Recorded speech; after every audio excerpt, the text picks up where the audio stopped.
thank you for joining Wars of the Roses as we continue with Lesson 14, the Son of Man, Lord over the Sabbath, of International Esoteric and Illuminated Bible Lessons by R. Swinburne Clymer.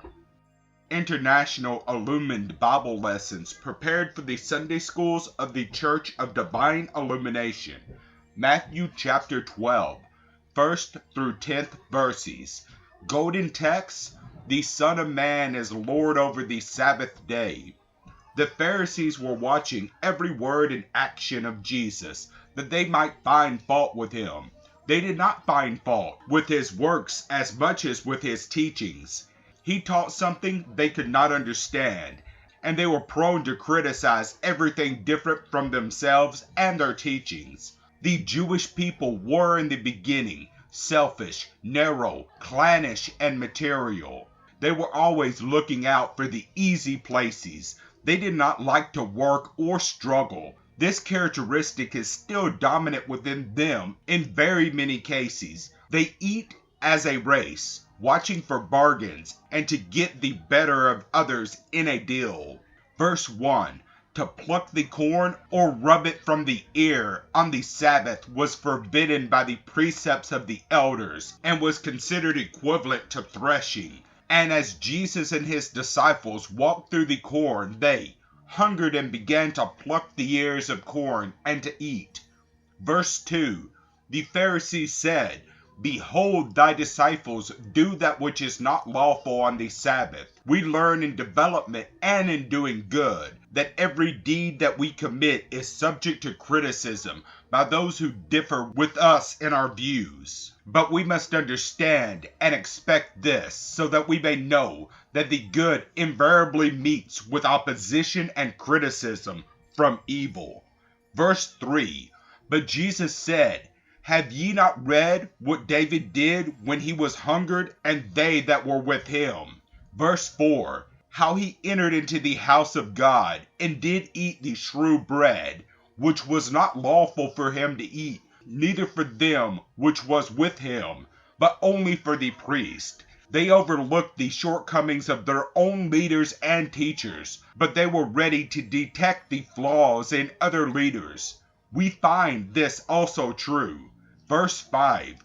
Or have ye not read in the law how that on the Sabbath days the priests in the temples profane the Sabbath and are blameless? Verse 6. But I say unto you that in this place is one greater than the temple. He here refers to the God within him, to the developed soul or Christ, which is the Son of God. It is our duty to obey the law according to the dictates of our conscience. The conscience is the voice of the soul, and so long as we truly obey it, we are not sinning. Of course, this has reference only to the voice of the developed soul, for in many people the voice is dead.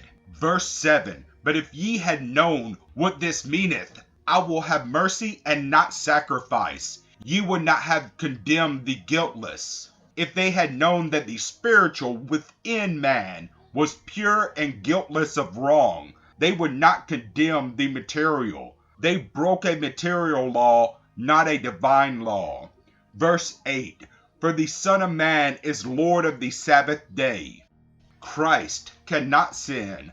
Christ cannot break a law. The man who is clean, wholesome, and true may make mistakes in the material sense, but he does not break a divine law when developed into the understanding of the Christ and the law of Christ. He will do that which is right under the divine law. None other rules him.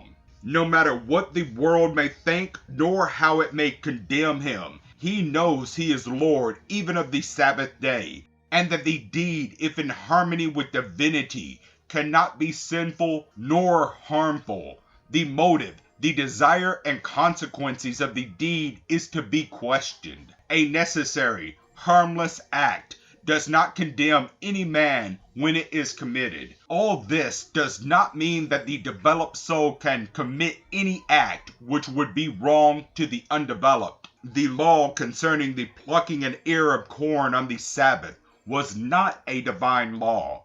It was a man-made law, and naturally, To those who believed it to be sinful, to do so it was a sin.